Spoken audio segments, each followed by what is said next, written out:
Sir, ഇപ്പം ജമാഅത്ത് ഇസ്ലാമി UDFനെ കൂട്ടുപിടിച്ചിരിക്കുകയാണ്.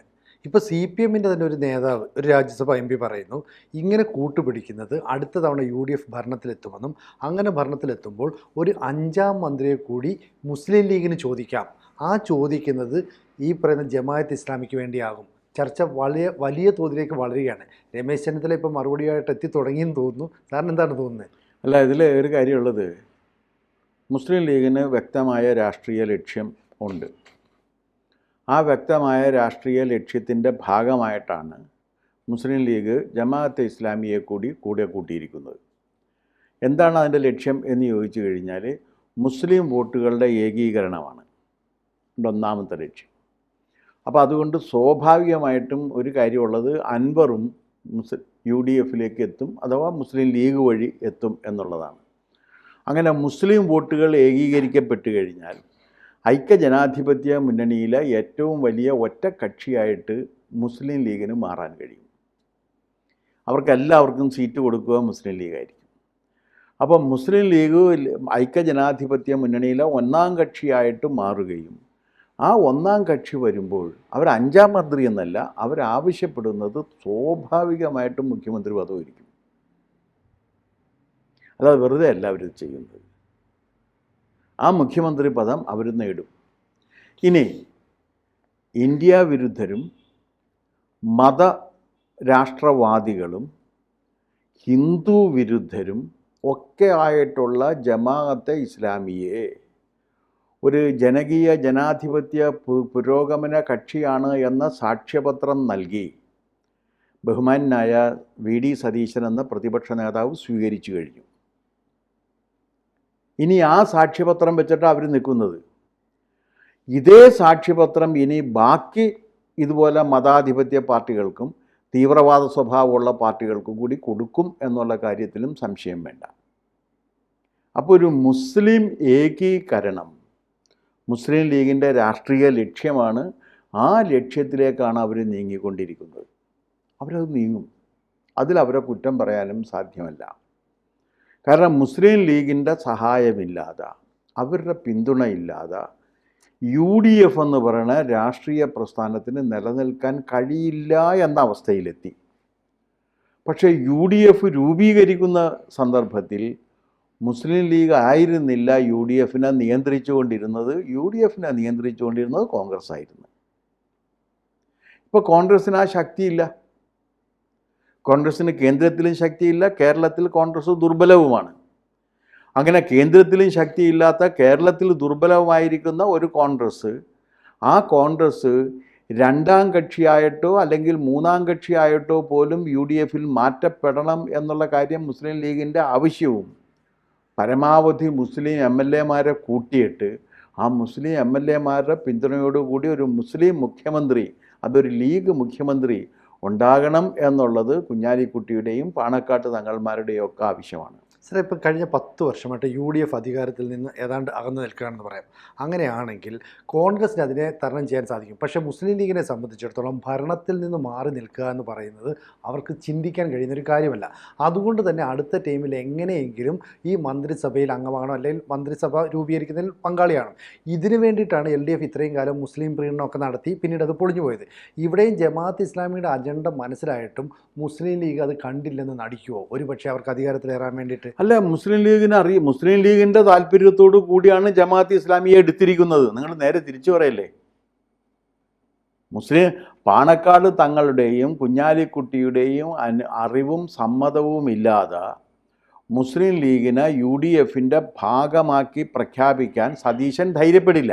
ജമാഅത്ത് ഇസ്ലാമിയെ സതീശൻ ധൈര്യപ്പെടുകയില്ല. സതീശൻ അതിന് ധൈര്യപ്പെട്ടിട്ടുണ്ടെന്നുണ്ടെങ്കിൽ, കാരണം ഏതാണ്ട് 28% വരുന്ന വോട്ട് ബേസ് ഉണ്ട്.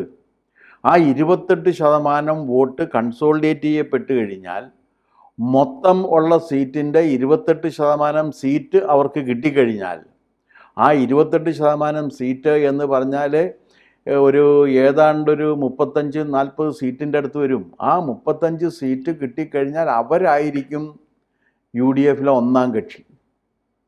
അപ്പോൾ അറിഞ്ഞുകൊണ്ട് തന്നെയാണ് മുസ്ലിം ഏകീകരണത്തിന് വേണ്ടി പ്രവർത്തിക്കുന്നത്. ആ മുസ്ലിം ഏകീകരണത്തിൽ PFIയും അവരോട് തന്നെ ചേരും. നിങ്ങളിപ്പോൾ PFI ചേരില്ല എന്നും കരുതണ്ട. PFIയും അവരോട് തന്നെ ചേരും. മുസ്ലിം ലീഗ് ഇപ്പോൾ കേരളത്തിൽ മുസ്ലിം ഏകീകരണത്തിനുള്ള ഏറ്റവും ശക്തമായ ഒരു കക്ഷിയായിട്ട് മാറിക്കഴിഞ്ഞു. ആ മുസ്ലിം ഏകീകരണത്തെ ചെറുത്ത് തോൽപ്പിച്ചുകൊണ്ട് കോൺഗ്രസിൻ്റെ ശക്തി സ്ഥാപിക്കാനുള്ള കെൽപ്പ് ഇപ്പോൾ കോൺഗ്രസ്സിന് ഇല്ല. അതിനുള്ള നേതാവും ഇല്ല. മുൻപ് കെ കരുണാകരനും AK ആൻ്റണിയും ഉമ്മൻചാണ്ടിയോ കൊണ്ടായിരുന്ന സമയത്തുള്ള UDFൻ്റെ സ്ട്രെങ്ത് ഇന്നില്ല. അവർക്ക് തുല്യരായ നേതാക്കളില്ല. ആ തുല്യരായ നേതാക്കൾ ഇല്ലാത്തത് കൊണ്ടാണിത് സംഭവിക്കുന്നത്. ആ തുല്യരായ നേതാക്കൾ ഇല്ലാത്ത ഒരു കക്ഷി എങ്ങനെ ഗവൺമെൻറ് ഉണ്ടാക്കുമെന്നാണ് നിങ്ങൾ പറയുന്നത്? അപ്പോൾ സ്വാഭാവികമായും UDFൻ്റെ ഒരു ഗവൺമെൻറ് വരിക എന്ന് പറഞ്ഞു കഴിഞ്ഞാൽ ഇതാണ്. അപ്പോൾ ലീഗിനെ നിങ്ങൾ പറഞ്ഞ വളരെ ശരിയാണ്. കാരണം ലീഗിന് അധികാരം ഉണ്ടാക്കിയേ പറ്റൂ. ആ അധികാരം ഉണ്ടാക്കുന്ന സമയത്ത് യഥാർത്ഥത്തിൽ അധികാരം അവർക്ക് കിട്ടുകയും വേണം. അല്ലാതെ റഹീം പറയുന്ന രീതിയിൽ റഹീം പറഞ്ഞിരിക്കുന്ന രീതിയിൽ ഇതൊരു 5-ാം മന്ത്രി കൊണ്ട് തൃപ്തി അടഞ്ഞ് നിൽക്കുന്ന ഒരു പ്രശ്നമേ അല്ല. 5-ാം മന്ത്രി മുസ്ലിം ലീഗിന് നഷ്ടക്കച്ചവടം വരുന്നു. കാരണം മുസ്ലിം ലീഗിൻ്റെ കയ്യിലുള്ളൊരു വകുപ്പ് തന്നെ എടുത്തിട്ട് ഒരാളെ 5-ാം മന്ത്രി ആക്കി ചെയ്തു. ആ 5-ാം മന്ത്രി ആയ കക്ഷിയുടെ പേര് ഞാനിപ്പോൾ ഓർക്കുന്നില്ല. നിർമ്മാതാവൊക്കെ ആയിരുന്ന സിനിമാ നിർമ്മാതാവോ ഒക്കെ ആരൊക്കെ ആയിരുന്ന ഒരാൾ വന്ന് അയാൾ പോവുകയും ചെയ്തു അതോടുകൂടി. അപ്പോൾ അങ്ങനെ വന്നാണ് അത് വലിയ പക്ഷേ ഇനി ആ നഷ്ടക്കച്ചവടത്തിനല്ല ലീഗ് വരുന്നത്. ലീഗ് ലാഭം ഉണ്ടാക്കാൻ വേണ്ടി തന്നെയാണ് വരുന്നത്. ആ ലാഭം എങ്ങനെയാണ് ഉണ്ടാക്കുക എന്ന് വെച്ചാൽ കേരളത്തിൻ്റെ ചരിത്രം മാറ്റി എഴുതുന്നതിന് വേണ്ടി. ആ മാറ്റി എഴുതാൻ 30% സീറ്റാണ് അവർ ലക്ഷ്യം വെക്കുന്നത്. 28%-ലേറെ വോട്ട് അവർക്കുണ്ട്. അപ്പോൾ അവർക്ക് സ്വാഭാവികമായിട്ട് 30% സീറ്റ് കിട്ടണം. സാർ പറയുന്നത് അനുസരിച്ചാണ് VD സതീശൻ UDF ലീഗിൻ്റെ അനുമതിയോടുകൂടി അങ്ങനെ ഒരു നീക്കം നടത്തുന്നു. രമേശ് ചെന്നിത്തല എന്തിനാ പറഞ്ഞത് അങ്ങനെ ഒരു സംഭവമേ ഇല്ല, അത് ചർച്ച പോലും ചെയ്തിട്ടില്ല. അപ്പം UDFിനുള്ളിൽ സാർ പറഞ്ഞതുപോലെ ഒരു ഐക്യവും ഇല്ല, അതുകൊണ്ടായിരിക്കുമോ? അല്ല അതല്ല. കാരണം ഈ 5-ാം മന്ത്രി സ്ഥാനമായിരുന്നു UDFന് അധികാരം നഷ്ടപ്പെടാനുള്ള കാരണങ്ങളിൽ ഒന്നായി മാറിയത്. അതാണ് ഈ 5-ാം മന്ത്രി സ്ഥാനത്തെക്കുറിച്ചുള്ള ചർച്ചയായിരുന്നു. അനാവശ്യ വിവാദം അല്ലേ? ആ വിവാദമായിരുന്നു UDFൻ്റെ പരാജയത്തിൻ്റെ കാരണങ്ങളിൽ ഒന്ന്. പല കാരണങ്ങളുണ്ടായിരുന്നു, അതിലൊരു കാരണം അതായിരുന്നു. അപ്പോൾ അത് വരരുത് എന്ന് കരുതിയ, പക്ഷെ അത് രമേശ് ചെന്നിത്തലല്ലോ പ്രതിപക്ഷ നേതാവല്ലേ പറഞ്ഞിരിക്കുന്നത്. UDFിൽ ആരെ എടുക്കണ്ട എന്ന് തീരുമാനിക്കുന്നത് രമേശ് ചെന്നിത്തലയല്ല. അക്കാര്യത്തിൽ അഭിപ്രായം പറയേണ്ടത് പ്രതിപക്ഷ നേതാവും KPC പ്രസിഡൻറ്റുമാണ്. പ്രതിപക്ഷ നേതാവിനും KPC പ്രസിഡൻറ്റിനും ജമാഅത്തെ ഇസ്ലാമിയെ UDFിൽ എടുത്തതിൽ സന്തോഷമാണുള്ളത്. അവർ രണ്ടുപേരും പറഞ്ഞത് പഴയ രീതിയിലൊന്നുമല്ല, ജമാഅത്തെ ഇസ്ലാമി വളരെ മാറിപ്പോയിരിക്കുന്നു എന്നാണ്. ജമാഅത്തെ ഇസ്ലാമി അങ്ങനെ പറഞ്ഞിട്ടില്ല. ജമാഅത്തെ ഇസ്ലാമി ഞങ്ങൾ മാറിയിട്ടുണ്ട് എന്ന് പറഞ്ഞിട്ടില്ല. പക്ഷെ ഇവർ പറഞ്ഞിട്ടുണ്ട് മാറിയിട്ടുണ്ടെന്ന്. ഇവരാണ് പറഞ്ഞേക്കണം, ജമാഅത്തെ ഇസ്ലാമി അല്ല. അതാണ് അതിനകത്ത് ഏറ്റവും ശ്രദ്ധിക്കേണ്ട ഒരു കാര്യം. അപ്പോൾ ജമാഅത്തെ ഇസ്ലാമി വളരെ തന്ത്രപരമായിട്ട് നീങ്ങുന്ന ഒരു സംഘടനയാണല്ലോ. അതുകൊണ്ട് തന്നെ അവർ വെൽഫെയർ പാർട്ടി എന്ന് പറയുന്ന ഒരു സംഘടന ആദ്യം തന്നെ കളത്തിലേക്ക് ഇറക്കുന്നു. കുറച്ച് കാലം കൊണ്ട് വെൽഫെയർ പാർട്ടി എന്ന് പറയുന്ന ഒരു രാഷ്ട്രീയ പാർട്ടി ഉണ്ടെന്ന് ജനങ്ങളെ ബോധവൽക്കരിക്കുന്നു.